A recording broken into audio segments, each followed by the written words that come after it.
আসসালামু আলাইকুম dear viewers. আজকে কথা বলবো পরীক্ষার পেপারটি কিভাবে স্টুডেন্টরা পরিপাটি করবে। এই পরিপাটি করার উপরে কিন্তু এক্সামিনার খুশি হয়েও অনেক সময় বুঝতে পারে যে এটা গুড স্টুডেন্ট। প্রথমত তারা এই যে দেখতে পাচ্ছেন আপনারা মার্জিন, এই মার্জিন কিন্তু সুন্দরভাবে দিবে। ওদেরকে এই যে উপরে 1 ইঞ্চি পরিমাণ জায়গা রেখে অথবা যদি বেশি প্রয়োজন হয় দুই পাশে যাতে সমান হয় সেইভাবে মার্জিন দিতে বলবেন। উপরে মার্জিনের পাশাপাশি বাম পাশে এই মার্জিনটা দিবে। এই মার্জিনটা যাতে সোজা হয় সেটা কিন্তু বাসায় শিখাবেন। এবং মার্জিনে তারা 2টা কালার ব্যবহার করতে পারে, ব্ল্যাক অথবা ব্লু অর্থাৎ নীল কালার ব্যবহার করতে পারে।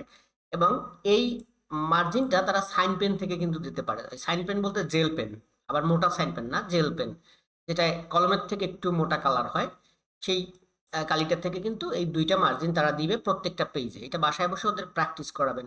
বিশেষ করে প্রাথমিকের শিক্ষার্থীরা অনেক সময় এই মার্জিনটা দিতে গেলে একটু বাঁকা হয়ে যায়।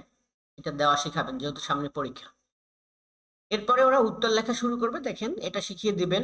এই যে প্রত্যেকটা প্রশ্নের 1 নং প্রশ্নের উত্তর, 2 নং প্রশ্নের উত্তর সেটা একেবারে মাঝ বরাবর লিখবে মার্জিনের নিচে, বা যেটা যেখান থেকে শুরু করবে সেখানে একটু জায়গা রেখে তারপরে এটা নিচে কিন্তু একটা আন্ডারলাইন করবে এরকম।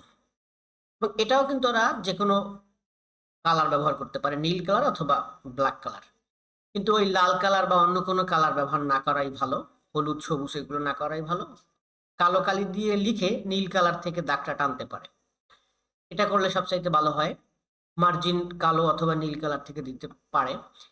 তো এই ধরনের হচ্ছে ওই যে ইংরেজি বাদে অন্য অন্য সাবজেক্টগুলোতে এইটা লিখবে, 1 নং প্রশ্নের উত্তর, 2 নং প্রশ্নের উত্তর এরকম। আর ইংরেজির জন্য এটা শিখাবেন, এই answer to the question number 1, answer to the question number 2, answer to the question number 3, এভাবে করে কিন্তু ওরা লিখবে। তো এই হলো উত্তর লেখার যে নিয়ম। এরপরে উত্তরের মধ্যে গিয়ে অনেক সময় আমাদের কিন্তু এই যে বুলেট পয়েন্ট দিতে হয়।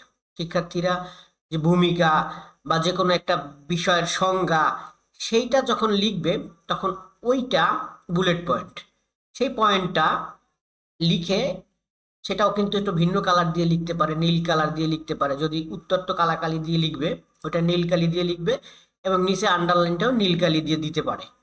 এবং এখানে কিন্তু ওই যে পিছনে বিভিন্ন ডিজাইন করতে পারে, একটা গোলা দিতে পারে, স্টার দিতে পারে।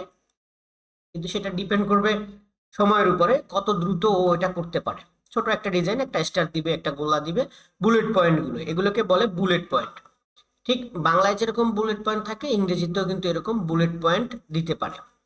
তো বুলেট পয়েন্টের নিচে আবার একটা আন্ডারলাইন দিয়ে দিবে, যেটা বললাম, সামনে একটা কোলন দিবে। তো এভাবে যদি প্রত্যেকটা পেজ ওরা লিখে এবং হাতের লেখাটা যদি সুন্দর হয় তাহলে কিন্তু এক্সামিনার দেখা মাত্রই বুঝতে পারে যে এটা একটা গুড স্টুডেন্টের খাতা। তো আপনারা বাসায় বসে ওদের এটা প্র্যাকটিস করাবেন, যেহেতু সামনে পরীক্ষা।